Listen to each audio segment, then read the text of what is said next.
en Francia tienes que pagar 60% de los impuestos. Pero es que aquí no te vayas muy lejos. Aquí, o sea, los contribuyentes en California, por ponerte un ejemplo, están pagando transiciones sexuales a los presos.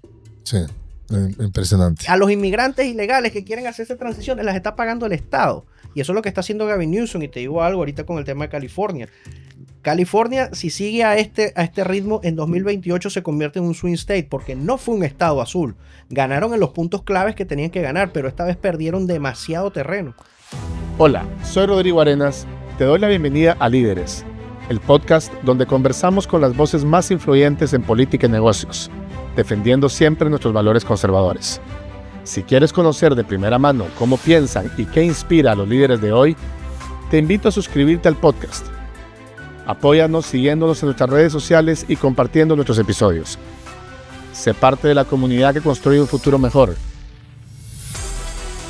Gracias por escucharnos en Líderes.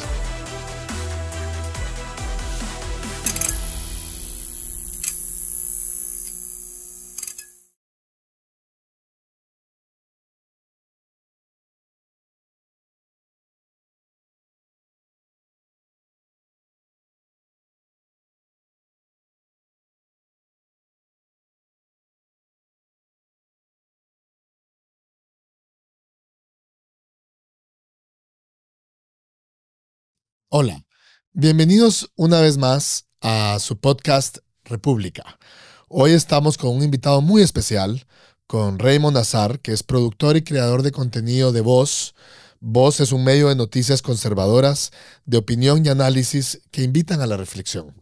El podcast de Raymond, pues es un podcast bastante, digamos, disruptivo, pero además de disruptivo es muy honesto. Y yo creo que eso, además de necesario, es extraño hoy. Gente que realmente se atreve a hablar pues sin filtros, sin tapujos.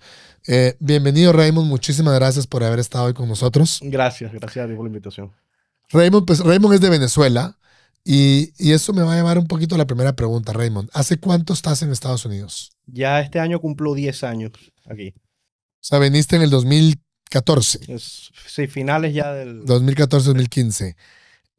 ¿Por qué te viniste a Estados Unidos? Particularmente porque yo pasé por un proceso de persecución política en Venezuela.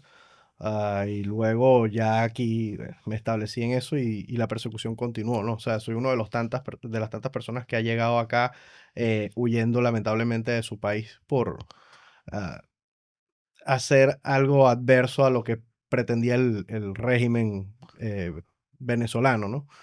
Y bueno, aquí me tienes ahora.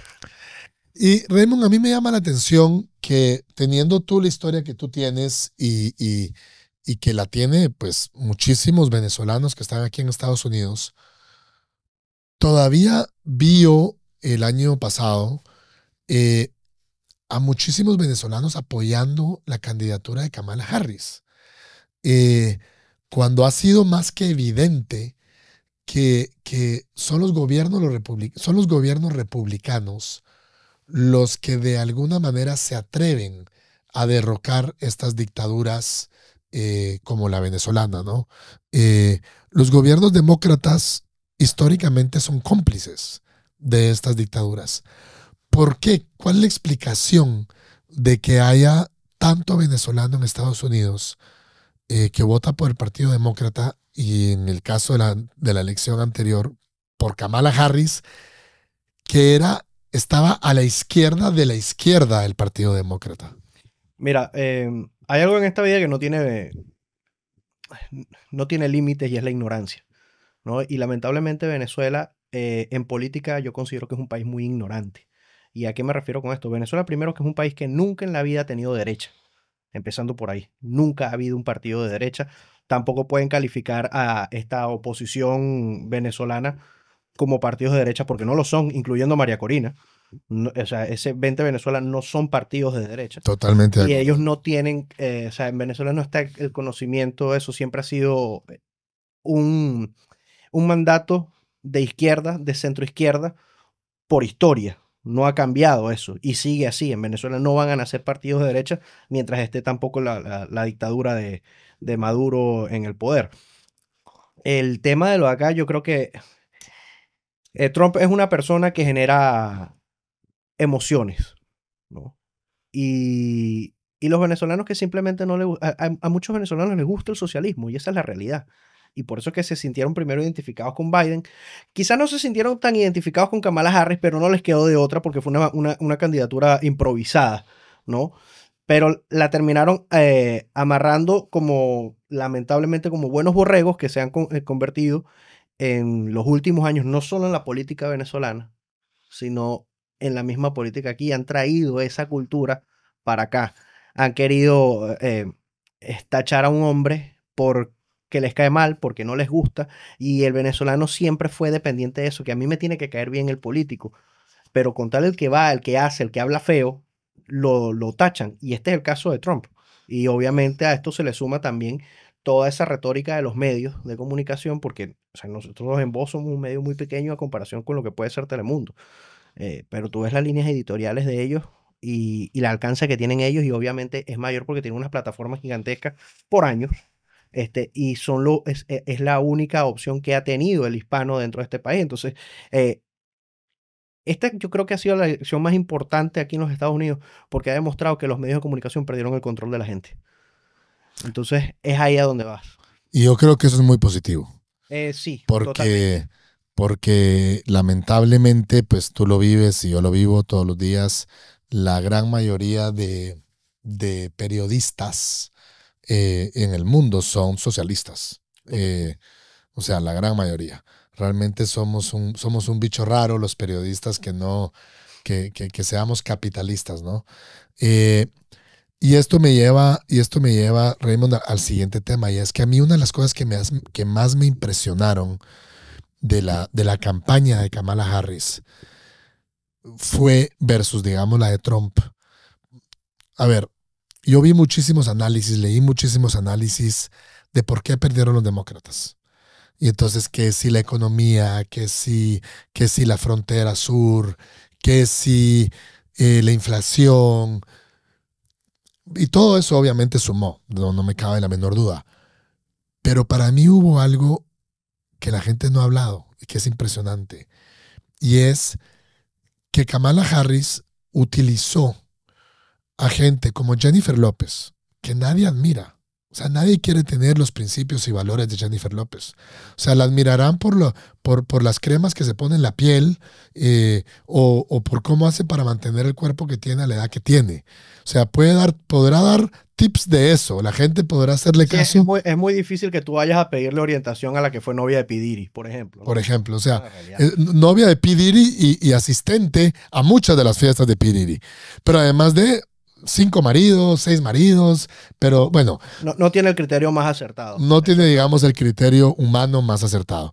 De ahí tienes a un Leonardo DiCaprio que se atreve a señalarnos a todos de que estamos en contra del calentamiento global y de que somos unos abusivos con el medio ambiente, y lo hace desde un avión privado y desde un yate de 300 pies. Y bueno, igualmente con una vida personal que pues podrá ser admirado por algunos, pero no todos quisiéramos tener novias solo de 20 años. Entonces, Eminem, ¿cómo se llama? Bad Bunny, o sea, un montón de gente que te podrán gustar como artistas, pero no los admiras. No quieres que tus hijos sean como ellos y no quieres que tus padres sean como ellos.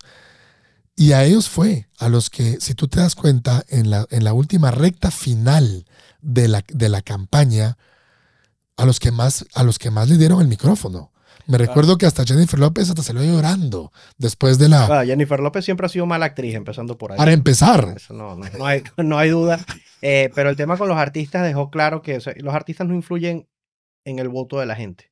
Gracias a Dios. Y creo, sí, y creo que ha quedado claro en esta elección, primero, porque o sea, el que vaya a escuchar consejos de Bad Bunny o que vaya a escuchar consejos hasta del mismo Marc Anthony. Yo respeto mucho la música de Marc Anthony, me encanta la música de Marc Anthony, pero Marc Anthony me parece, o sea, con todas las estupideces que dijo después de querer señalar de que Trump había hecho un comentario racista cuando fue un comediante. Siendo al día Trump. siguiente, el mismo día hubo otro, George López, que es un comediante mexicano, hizo un comentario peor en el rally de Kamala Harris y eso no salió por ningún lado. Bueno, y Biden al día siguiente. Y Biden en la noche pone no es comediante. Bueno, Biden es creo que Biden se convirtió en el mejor jefe de campaña que tuvo Trump para esta elección.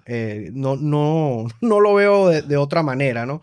Creo que saboteó de alguna manera la campaña de Kamala. Si tú me dices a mí, yo creo que Biden votó por Trump, yo te lo juro que sí lo pienso. Yo también lo creo. Yo también lo creo. Oye, y entonces, bueno, yendo a eso, yo quisiera que me digas qué opinas, digamos, de este 20-30% de latinos adicionales que votaron por Trump.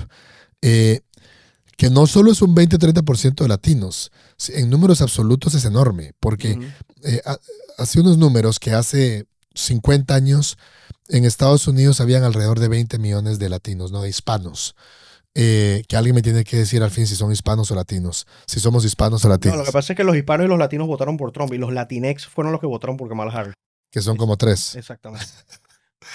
Y estamos hablando de que hace 50 años habían 20 millones de latinos, hoy hay 60 millones de hispanos y latinos, o sea, 3 veces más. Y aún así, y creció además de sobre eso un 20 o 30%. ¿Qué pasó? ¿Qué ves tú? ¿Por qué los latinos se movieron tanto hacia Trump cuando en teoría, y lo digo así en teoría, Trump es la persona que más los ha amenazado con maltratarlos, según la narrativa? La narrativa, exactamente, porque yo sinceramente no he visto ninguna amenaza de Trump. Creo que todos los comentarios de Trump van dirigidos a los criminales y mucha gente ha querido sentirse identificado con eso, con las personas que están delinquiendo acá. Y a mí, lamentablemente, a mí me da vergüenza que el Tren de Aragua esté operando aquí en los Estados Unidos.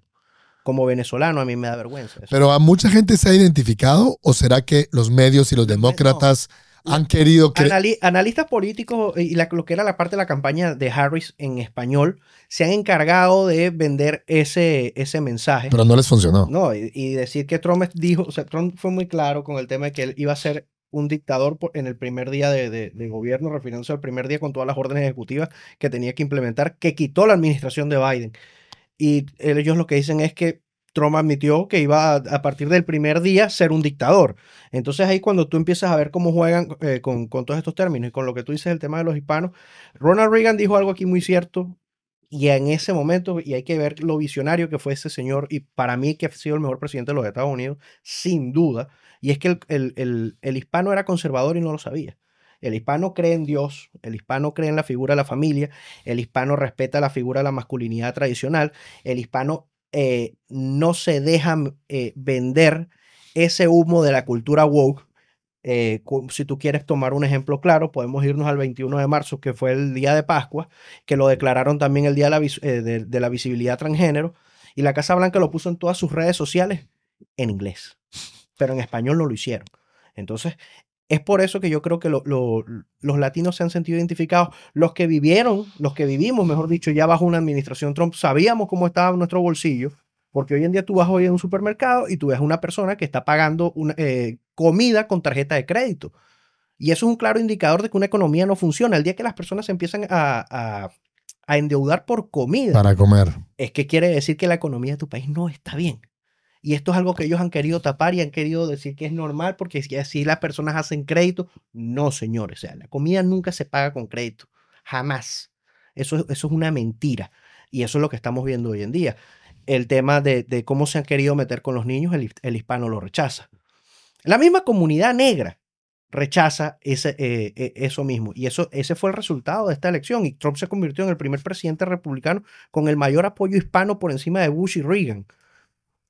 Entonces, y yo le agregaría, no sé qué opinas, y yo le agregaría a que el hispano que migra a Estados Unidos migra principalmente por el tercer derecho. Obviamente tienes la vida, tienes la libertad, que son los fundamentos de para mí el tercer derecho, que es lo que el gringo le llama muy bien el pursuit of happiness, ¿verdad? Que es esa capacidad de soñar y de trabajar y de ser el dueño del fruto de tu trabajo. O sea, tú, Raymond Nazar, en Estados Unidos, si te vuelves un podcaster exitoso como lo estás haciendo, tú vas a poder llegar a cualquier nivel. Puedes llegar al nivel de Tucker Carlson sin ningún problema y ser el dueño del fruto de tu trabajo.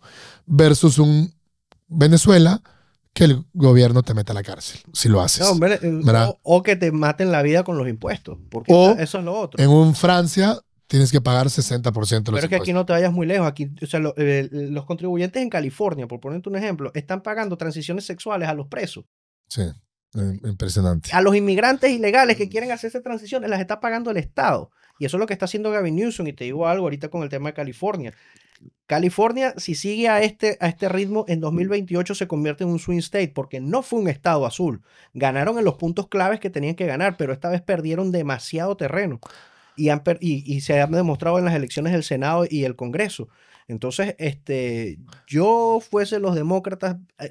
El Partido Demócrata tiene un problema ahorita muy grande y es que tiene que definir qué van a hacer. Si van a radicalizarse a la izquierda o si van a volver a buscar ese equilibrio que tuvieron cuando existía, o sea, incluso cuando la misma ficha del partido era Bill Clinton, porque Bill Clinton no está entre los peores presidentes de Estados Unidos. No. Eso es cierto, o sea, no, hay que decirlo y hay que admitirlo, pero tampoco fue Kennedy, por ejemplo. No, es que si te vas a eso, yo estoy de acuerdísimo contigo. Yo creo que a mí hay gente que me dice yo soy un Republican advocate. O sea, yo realmente soy una persona que defiende y promueve los principios y valores republicanos como los definieron los padres fundadores de Estados Unidos.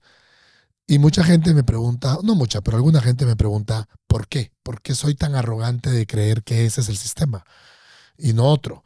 Y le digo, pues nada, muy sencillo, porque tienes 250 años de un país que ha salido adelante, que ha sido una cuna de oportunidades para millones de personas, gracias a los principios y valores republicanos, que hasta antes de Obama eran bipartidistas, con excepción de Carter.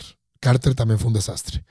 Pero hasta antes de Obama, salteándote a Carter, eran bipartidistas. Los demócratas eran republicanos en principios y valores. Y los republicanos, pues obviamente eran republicanos en principios y valores.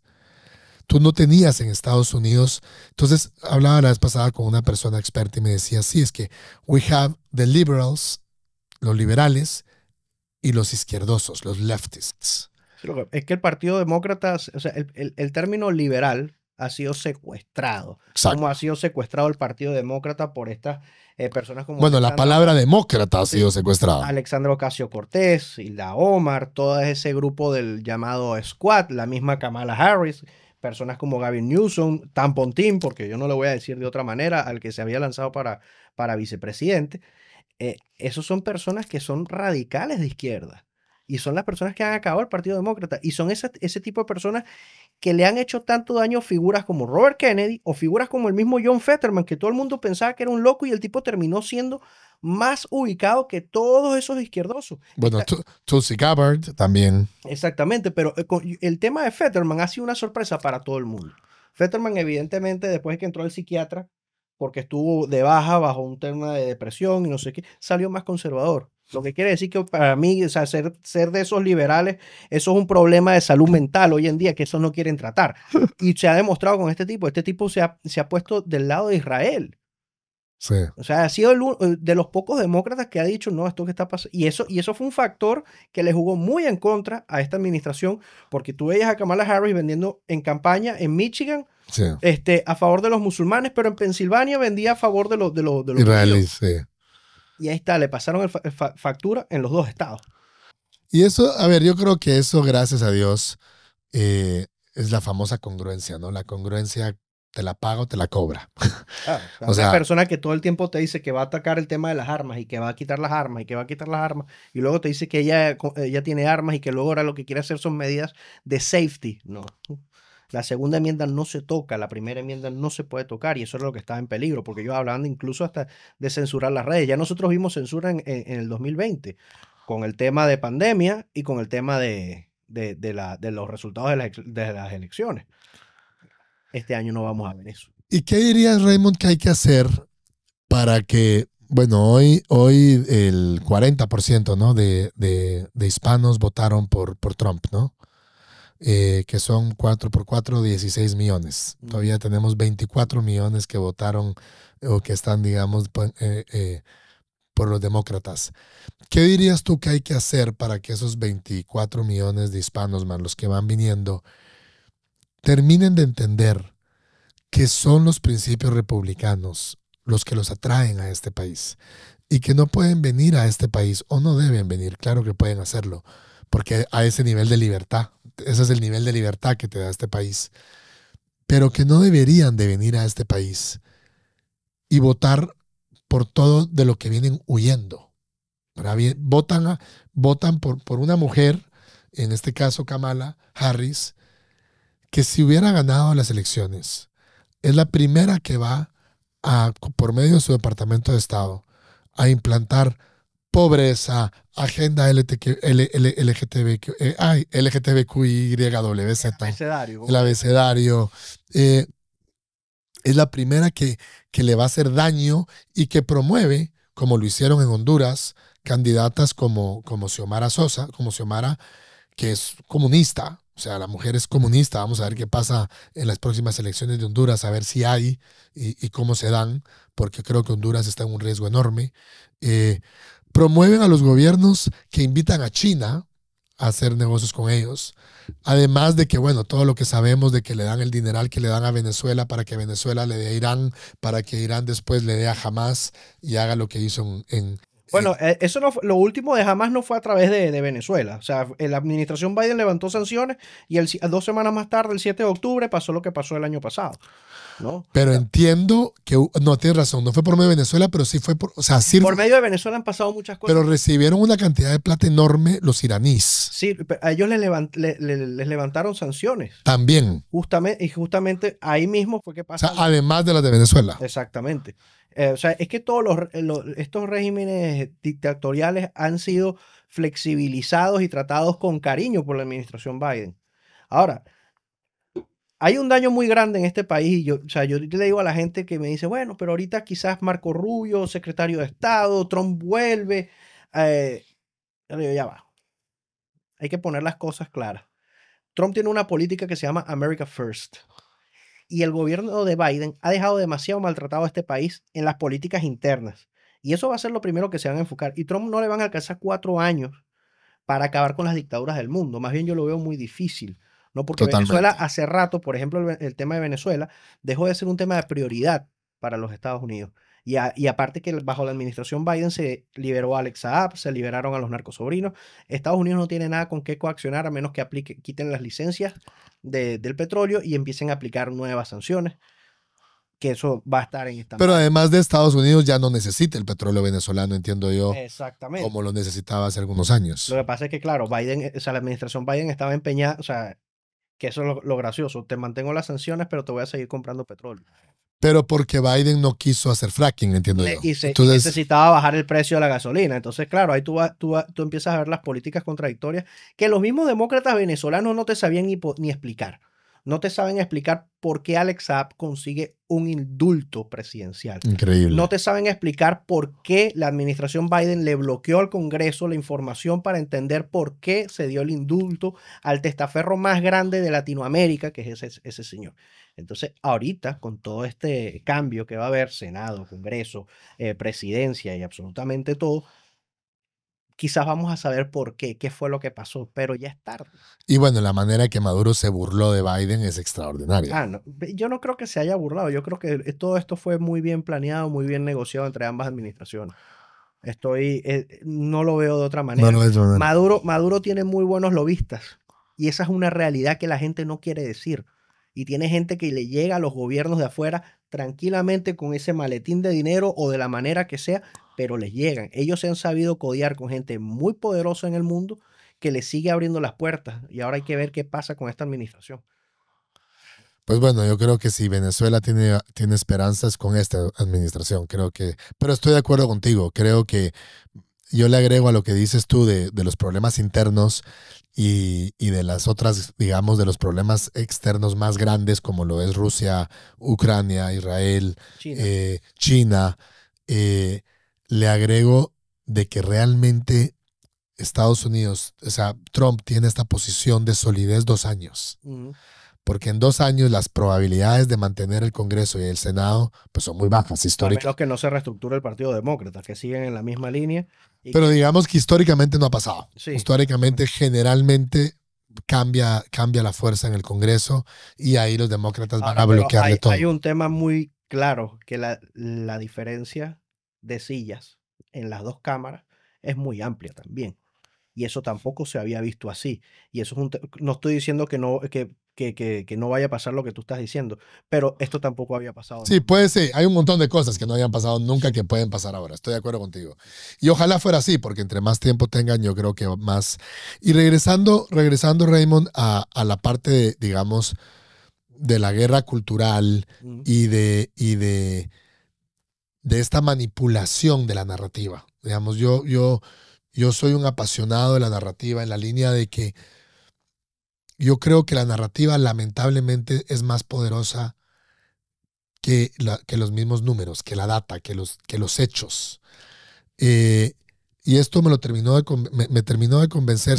Antes de que ganara Boric en Chile, si tú me hubieras dicho a mí, no, Rodrigo, es que ¿sabes qué pasa? Mira Colombia, mira Guatemala, mira México, mira Venezuela, mira Ecuador, prácticamente mira el 90% de los países de América Latina, y tú ves cómo hay un porcentaje de la población demasiado pobre, abandonada, que no tiene acceso prácticamente a ningún tipo de oportunidad. Y esa es la razón por la cual la gente se resiente y se ofende y vota por el socialismo.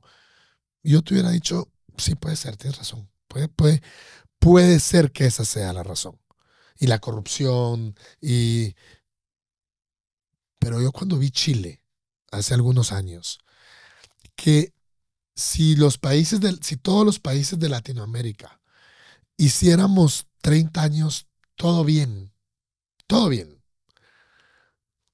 tendríamos más o menos los mismos indicadores que Chile por 30 años. O sea, Chile tenía indicadores espectaculares antes de Boric. O sea, espectaculares. En desarrollo social, en economía per cápita, en infraestructura. O sea, Chile era de los 10 países del mundo que mejor habían cambiado, digámoslo así, su calidad de vida para todos sus ciudadanos. Habían bajado la pobreza de 60% en 1990 a 6-7% en el 2015, 16, 17. Y aún así gana Boric, con un discurso populista sin ningún tipo de capacidad. O sea, un tipo que yo entiendo que no era ni graduado a la universidad, simplemente todo su récord era haber sido bochinchero y haber estado un sindicalista enfrente del estallido social contra Piñera. Y aún así gana la elección gracias a toda una narrativa que Camila Vallejo arma desde el 2009-2008 de desigualdad.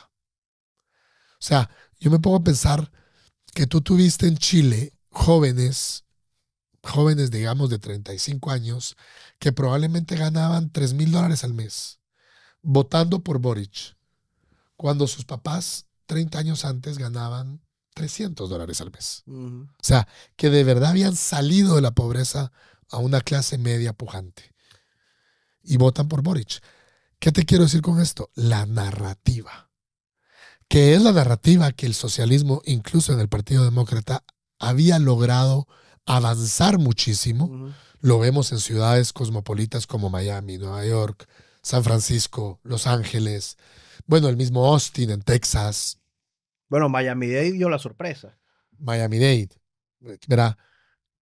Pero yo creo que la pandemia ahí le hizo un favor muy grande a Miami políticamente. Sí, lo que pasa es que en la pandemia vimos de todo, ¿no? En la pandemia fue un momento que cuando terminó la pandemia salieron a la luz 60, 80 géneros nuevos que nadie sabía de dónde habían salido y qué era lo que hablaba la gente. Y empezaron a buscar normalizar ese tipo de cosas. Y el trato. Con el tema de lo de Boric y Latinoamérica, yo te voy a decir algo. Y no quiero sonar feo, pero voy a sonar feo. Suena horrible, no pasa nada. Latinoamérica para mí es como el Titanic. Y así, o sea, en el camarote que tú estés igualito te vas a hundir. Por más que sea que respires un rato. Mira Colombia, Colombia de estar, lo que pasa es que, claro, Santos fue muy mal presidente, Duque no fue buen presidente tampoco, y le dan paso a Petro. El problema es que sobre todo el hispano tiene la memoria muy corta, y a ellos no les pareció por lo menos en Colombia que votar por un guerrillero estuviese mal. Un tipo que estaba acusado de los peores crímenes habidos y por haber, hasta involucrado con menores, y terminó siendo presidente y ahí está. Él no va a ganar la reelección, no puede. Colombia, vamos a decir que está salvable, pero va a volver a caer en otro momento. Argentina, ahorita tú lo ves agarrando aire, quizás en el próximo periodo de Milei termine siendo un país potencia, pero en unos 10, 15 años va a volver a pasar absolutamente lo mismo. Bueno, tú sabes que hay una explicación a eso, que me la daba un argentino muy inteligente, y me decía que el tema es que América Latina fue pues conquistada y colonizada en su mayor parte por España, que tenía toda la influencia de la Revolución Francesa. Y la Revolución Francesa, una de las cosas que tenía en su ADN era la revolución. Era votar todo, ¿no? O sea, cada cierto tiempo matar al rey, o sea, versus la anglosajona, que es Estados Unidos y otros países que son los conquistados y colonizados por Inglaterra, que vienen con, primero, bueno, y otra cosa que tiene la Revolución Francesa es que pone el bien común por encima del derecho individual, versus la Revolución Gloriosa de Inglaterra, de donde salen pensadores como John Locke, que te dicen, no, el derecho individual está por encima del bien común. Y es tu responsabilidad individual salir adelante. Pero además de que les meten los cambios poco a poco. O sea, si tú te das cuenta, en Inglaterra no ha habido una revolución en 500 años. Han habido muchísimos cambios reformistas, pero poco a poco. O sea, la vuelta de tuerca es poco a poco. Bueno, pero la revolución en Inglaterra, yo te puedo decir, a mi punto de vista, ya comenzó. Y es con esta migración musulmana. Pero eso, ok, pero está bien. Pero digamos, no son los ingleses. A lo que voy con esta historia es que lo que tú dices de que Latinoamérica cada 20, 30 años tiende a repetir el ciclo, pues va muy de la mano. Y tú lo ves en Francia. En Francia salen a quemar todo cualquier día de la semana. O sea, cada cierto tiempo se llena Champs-Élysées que lo queman todo, ¿no? Sí. No sé, me parece interesante porque creo que lo que dices es cierto. Puede ser que tengamos un tema como latinos de tener que volver como a quemar todo, ¿no? Cada 20, Fíjate, 30 Argentina años. llegó a ser el país más rico de este hemisferio. Y creo que el sexto del mundo. Venezuela era un país rico. Riquísimo. ¿No? Y mira las condiciones que llegaron a estar. Bueno, las condiciones que está mi país. Y para que se levante van a pasar décadas, porque eso no es un día para otro. A menos que llegue alguien con una mente estructurada como la de Bukele, que a muchas personas les parece un autoritario, pero es que para tú combatir toda esa clase de delincuencia, toda esa clase de corrupción, tú tienes que llegar de una manera muy radical. Y entonces eso es lo que querían vender con Trump. No, que Trump es muy radical, pero es que tú vas a tener condescendencia con delincuentes, tú vas a tener condescendencia con personas que entraron a las fronteras, que violaron a niños, que los mataron. Justamente el día de la victoria de Trump, estuve viendo a una periodista de Telemundo entrevistando a una muchacha que estaba ahí celebrando la victoria del presidente Trump. Y ella le dice, pero tú estás de acuerdo con que Trump llame a los inmigrantes animales. Y ella le dice, pero es que él no está llamando a todos los inmigrantes animales, está llamando a los criminales. Y ella le dice, no, pero no los llamemos animales. Y entonces, claro, la mujer le responde, pero dime algo, ¿qué opinas tú sobre una persona que viene a este país de manera ilegal, viola a una niña y la mata? Y esa persona de Telemundo... Hay muchos animales que no harían eso. Dice que no había nada de eso confirmado. Entonces dime tú, el caso de Jocelyn Nungaray, que pasó en Texas, que la mataron, la asesinaron y la violaron 2 migrantes venezolanos. ¿Dónde queda eso? Una niña de 12 años. Sí, no. Entonces el tema también de querer vender de que esas cosas no están pasando, que pobrecitos, que no menos balas y más abrazos. No, No. no. O sea, la persona que viene aquí a violar tu derecho a la vida y a tu integridad sin ningún consentimiento, tiene que pagar todas las de la ley. Ahora, sí hay una diferencia grande entre Trump y Bukele, te diría yo. Ah, no. O sea, no, son panoramas total. Lo que yo te hablo es el tema de cuando quieren venderlos como radicales. lo que pasa es que tú puedes, digamos, yo como lo veo, yo creo que Trump es un decidido más que un radical. Y Bukele probablemente también.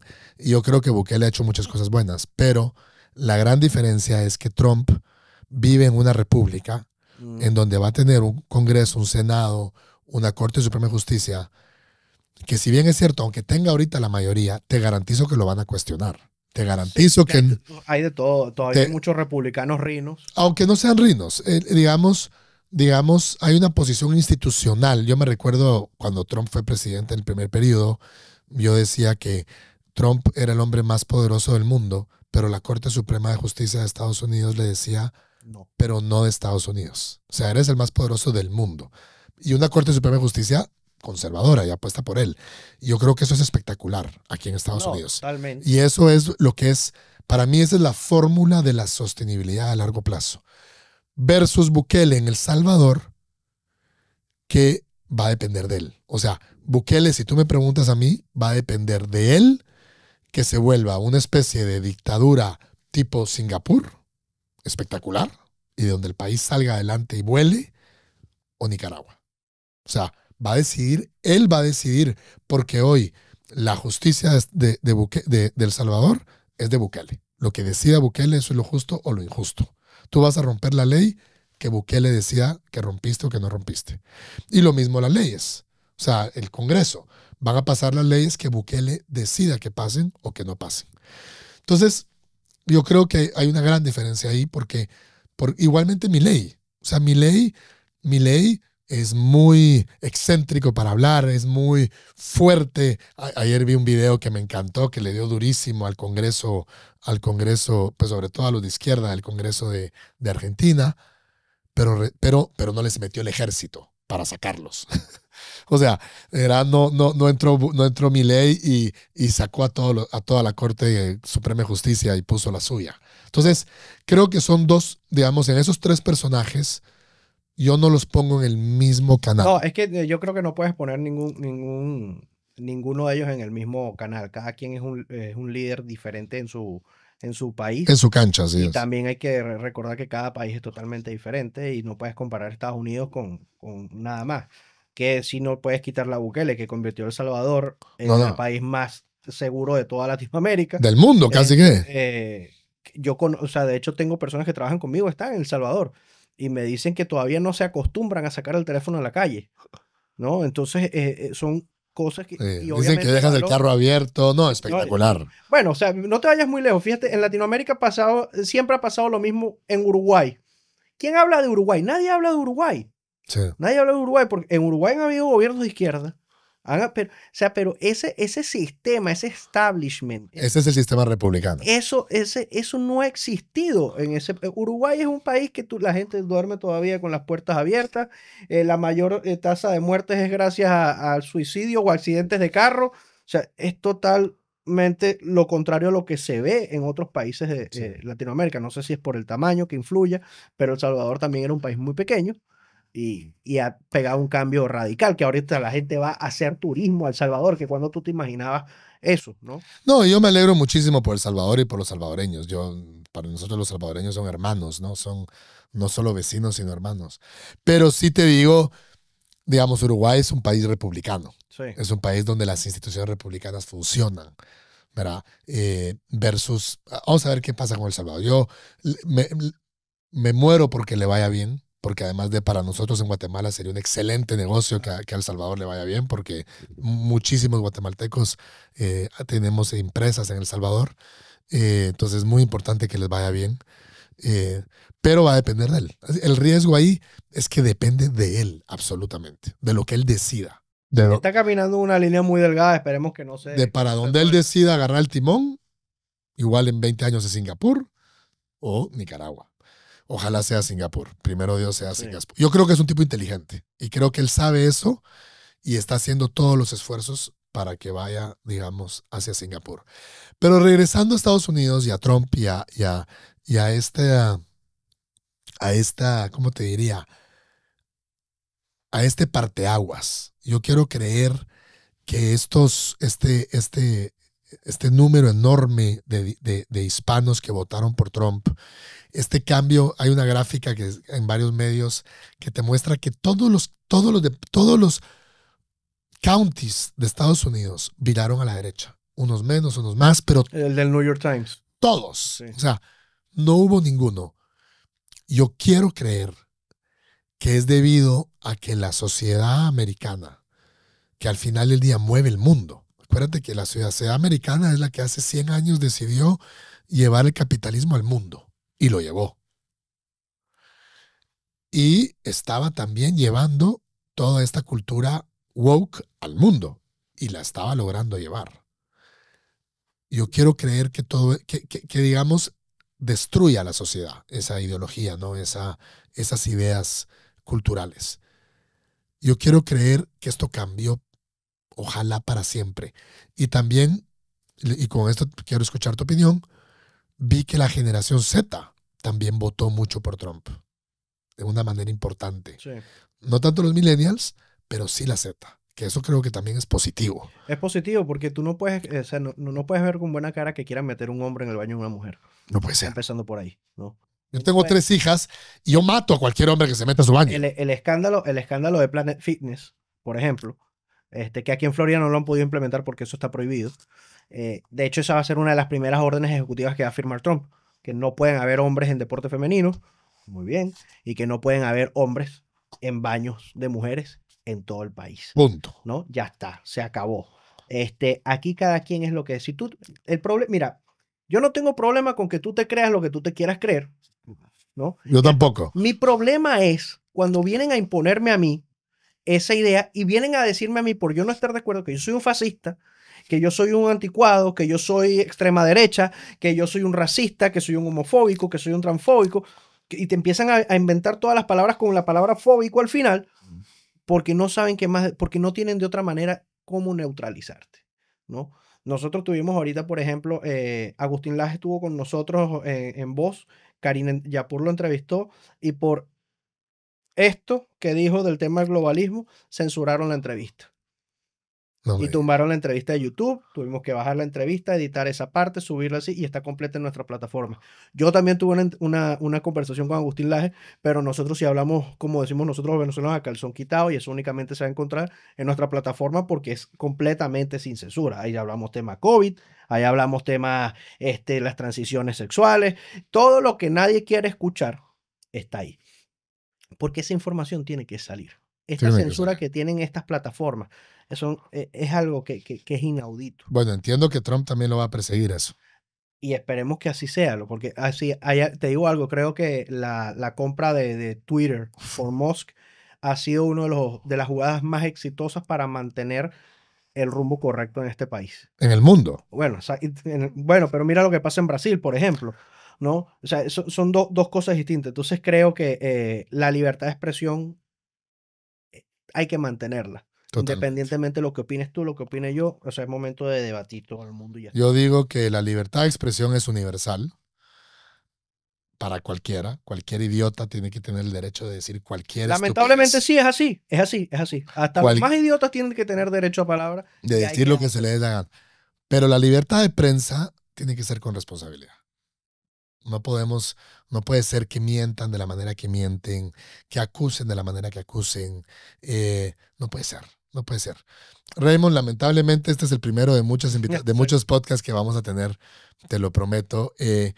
Yo necesito terminar con esta pregunta y es, ¿a qué político o personaje te gustaría tener enfrente a ti, con quien nunca hayas hablado? ¿Y qué le preguntarías?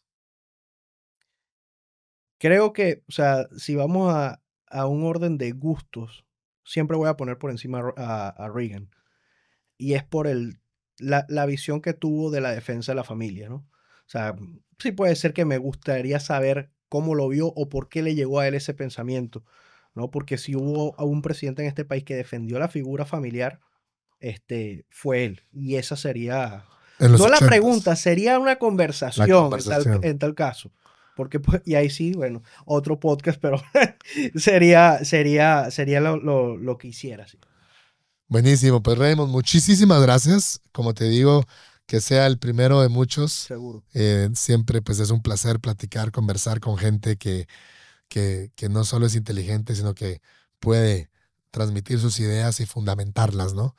Y bueno, pues gracias por acompañarnos y primero Dios, pues seguiremos siendo parte de este cambio cultural Amén. para los hispanos. Amén. Que sea así. Gracias, Chemo. A ti.